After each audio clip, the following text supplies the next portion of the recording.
ሃይ እንዴት ናችሁ ወዶችዬ? ሰላም ናችሁ? ዛሬ ደግሞ የማሳያችሁ የማንጎ ቅጠልና የነጭ ሽንኩርት ልጣጩ አለ አይደል? እነዚህ ማለት ነው። ይሄ ነጭ ሽንኩርት ልጣጩ ነው። ይሄ ደግሞ የማንጎ ቅጠሉ ነው። ይሄን ለምንድን ነው የሚጠቅመን መሰላችሁ? ለስኳር በሽታ። ይሄ በእርግጠኝነት 100% የተረጋገጠ ነገር ነው። ለግፊት፣ ለካንሰር ነጭ ሽንኩርቱንና የማንጎ ቅጠሉን አንድ ላይ አድርጋችሁ ስትጠቀሙ ለካንሰር የካንሰር ሴሎችን ይዋጋል። ገባችሁ? ለጉበት፣ ለእግር ህመም፣ ለመገጣጠሚያ ህመም እነዚህን ሁለቱን ሚክስድ አድርጋችሁ አንድ ላይ አቀላቅላችሁ ስትጠቀሙት በጣም አሪፍ ለውጥ ነው የምታዩበት። ምን አለች ትሉኛላችሁ? በመጀመሪያ አጠቃቀሙ እንዴት ነው መሰላችሁ? ለአንድ ሰው ማለት ነው። ለአንድ ሰው ዶዞ እንዴት ነው? ይሄን 5 ፍሬ 1 2 3 4 5 ወሰደን አይደለ? እቺን ስብርብር እንደዚህ ስብርብር አድርገን ማለት ነው። እንደዚህ በማድረግ እየሰባበረ እንዳላረዝምባችሁ ብዬ ነው እንግዲህ ማጣደፈውና እቺን እንደዚህ ስብርብር አድርገን ከተቻለ ካልሰነፍን ምን እናደርጋለን መሰላችሁ? ካልሰነፍን ይሄን ሰባብረን ነው እንደዚህ አድርገን ከዛ እቺን ነጭ ሽንኩርቷንም የተወሰነ እንደዚህ አንድ ፍኝ የምትሆን ማለት ነው።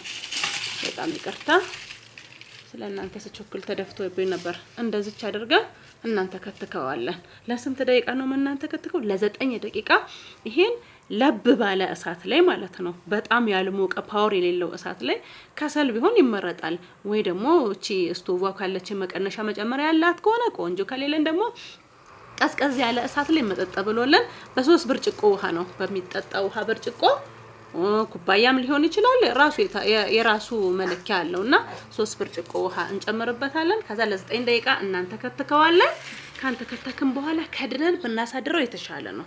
ለምን? በጣም መጥጥ ይላል። ከዛ ወንፊት ላይ አድርገን እናጣራዋለን። እንደዚህ በወንፊት ላይ አድርገን ጭምቅ እናደርገውና የወጣውን 1 ብርጭቆ ያክል ነው የሚወጣልን መጥቶ ከላዩ ላይ ያን 1 ብርጭቆ ጠዋት በባዶ ሆዳችን እንወስዳለን። አልሆነም ካልተመቸን ዘብዝፈን ካላደረን ደግሞ ለ9 ደቂቃ ጠዋቱን ከእንቅልፋችን ተነስተን እናንተ ከተከውና ልክ እንደዚህ በእንደዚች ሳህን እናዘጋጅና ያው እንደዚህ እናረጋለን። 9 ብርጭቆ ውሃን 3 ብርጭቆ ውሃን ጨምርበታለን። ይተከተካል ጠዋቱኑ ማለት ነው። ከዛ እሱን ስብስብ አድርጋ እናጣራውና በወንፊት ላይ አድርገን አጣርተን በ1 ብርጭቆ ውሃ የተጣራው መጠጣት ማለት ነው።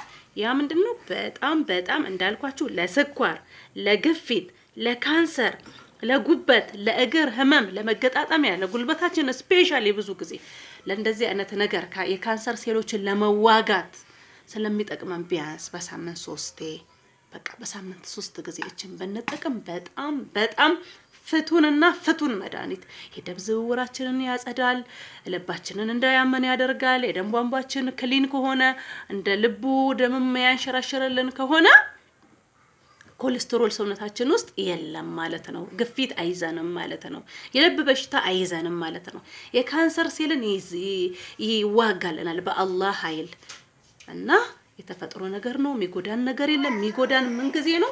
ስናበዛ ጊዜ ነው። እንዳታበዙ አደራ፣ በሰማይ በምድር እንዳታበዙ እላችኋለሁኝ። አሪፍ ነው፣ ተጠቀሙት።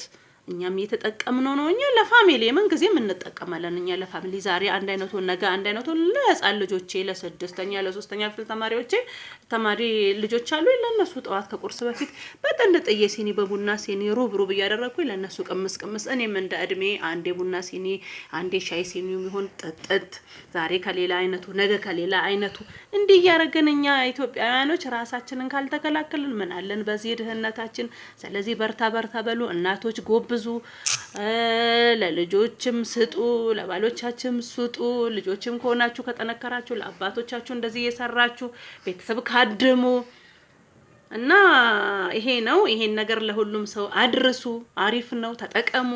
እኛንም ጥቀሙን። ላይክ አድርጉልን፣ ሰብስክራይብ ማድረጉን አትርሱ። ምንም ችግር የለባችሁም። በቃ ላይክ የምትባለው እኮ እቺ እንደ አውራጣት ነገር የለችም እንደዚህ ወደ ላይ ብላለችው እሷን ጠቅ ስታደርጉ ላይክ አረጋችሁ ማለት ነው። ሰብስክራይብ የምትል ደግሞ የደውል ምልክት ነገር አለች እሷን ስትነኩ ሰብስክራይብ ትላለችና ያን አድርጉ። በተረፈ አላህ ይርዳችሁ፣ አላህ አፍያ ያርጋችሁ። የታመመም ይዳል፣ ሊታመም ያለ ሰውም አይታመም። አላህ ሁሉንም ሰው ጤናማ ያደርጋላችኋለሁ። አመሰግናለሁ። ባባይ